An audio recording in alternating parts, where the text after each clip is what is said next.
Hi Ultimate Gardeners, welcome back to the Ultimate Gardening channel. I'm Emmanuel Arcid, the Ultimate Gardener. My goal is to help you guys grow in the garden industry and help you guys become an Ultimate Gardener. In today's exciting inspiring video, I'm going to give you guys an entire plant guide on the hardy hibiscus. Hardy hibiscus are very known out there because how cold tolerant they are. So this is the passion head over heels hardy hibiscus from Bloomables. No huge disclosure, we are not working with them. I got this plant myself because I really wanted it, and it creates this big flowers. It's a huge showstopper plant. So if you want to know details on hardy hibiscus, please stay tuned with us. So guys, jumping right into the plant guide, as you guys may or may not know, hardy hibiscus are part of the hibiscus family, and all hibiscus loves a full sun. So hardy hibiscus right here would love to be planted in a full sun location for it to thrive and be happy for you, because a lot of tropical hibiscus loves to be planted in a full sun location because they are sort of adjusted to be planted in these full sun locations. And so when it comes to hardy hibiscus, they are also in full sun locations, because if you live in a very cold zone, you have to be putting this in a full sun location so they could suck up the sun and the sun nutrients and all the vitamins the sun provides from them. So by the time winter comes along, it wouldn't kill them off, because if they were in a full sun shaded location, they wouldn't be receiving no sun at all, and it would actually kill them off pretty fast because they need sun in order to survive. So that is one. So that was technically sun exposure. Let's go ahead and talk about watering. So guys, watering is pretty simple with hardy hibiscus. It's sort of the same characteristics as tropical hibiscus, except once again it's more cold tolerant and the flowers are bigger and the foliage is purple right here. So watering is very simple. All types of hibiscus love to be watered at least one time every 3 days. Also, another tip you could do in order to see if your hibiscus needs watering is to touch the surface of the soil. If the surface of the soil is very dry, go ahead and water it. But if it's moist, go ahead and wait until the soil is dry so you can go ahead and water it, because if you water it when it's moist, it'll go ahead and be over watering, and it can go ahead and cause your plant to either be root rotted and get a whitefly very easily, or if you underwater it, it will go ahead and completely dry out the plant and completely kill your plant automatically, because it needs water in order to sustain the hot temperatures. So watering at least one time every 3 days. Make sure the soil is dry before watering. If it's moist, wait until the next day to see if you can water it. So that's a go ahead and move on into fertilizing. So guys, just like any other hibiscus, hardy hibiscus doesn't love a ton of fertilizer. Even though they do like their fair share of fertilizer, they don't like it constantly. So they would like fertilizer one time every 2 months, because here in Florida, the only thing you do is you plant them and you just let them be. But that's usually more towards tropical hibiscus.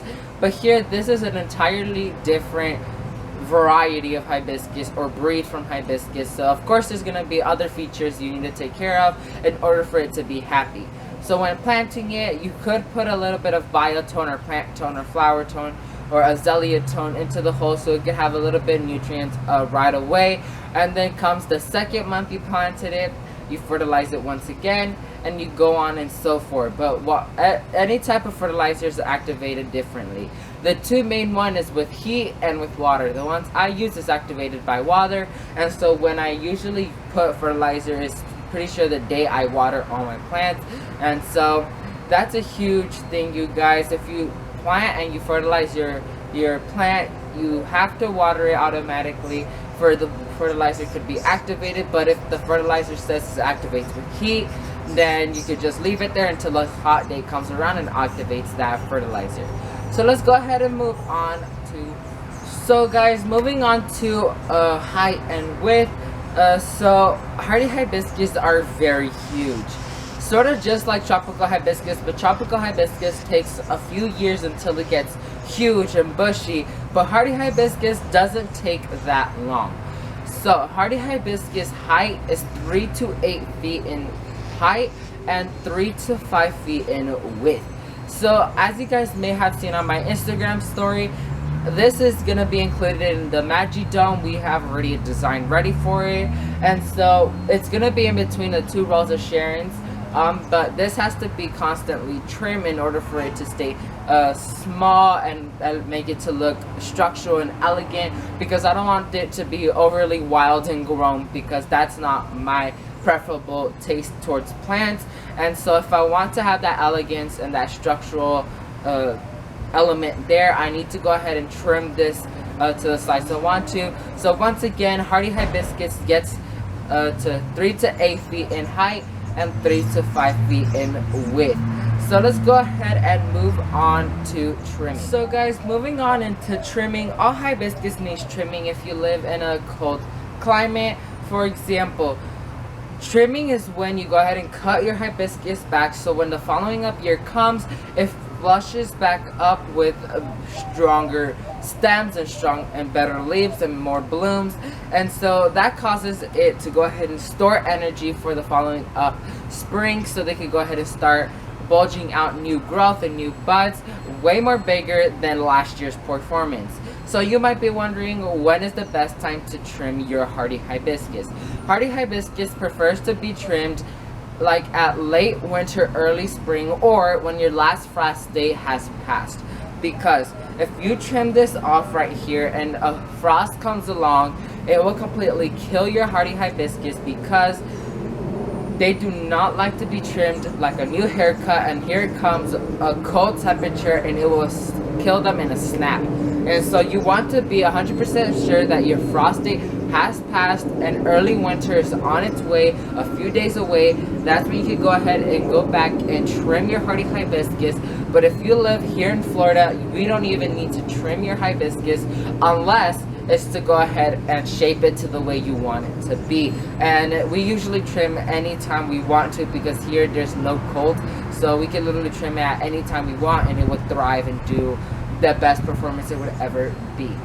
So let's go ahead and wrap up this video for you guys. So guys, that's it for this exciting sprouting video. Once again, we went over all the details on the hardy hibiscus, how to care for them, and a bit more information on them. And so I absolutely love them. So I'll be definitely providing photos in the beginning, in the intro, and right now of this type of hibiscus. Once again, it's called Passion Head Over Heels Hardy Hibiscus. Absolutely love it, and I can't wait for it to bloom a new bloom. So thank you guys so much for watching this video. If you like this video, make sure to hit that like button, and if you want to support my channel, make sure to hit that subscribe button. And if you want to get notified when a new exciting sprouting video comes out just like this one, make sure to hit that bell notification button so you get notified when a new exciting sprouting video comes out. Thank you all so much for watching, and we will see you guys in the next one. Bye guys.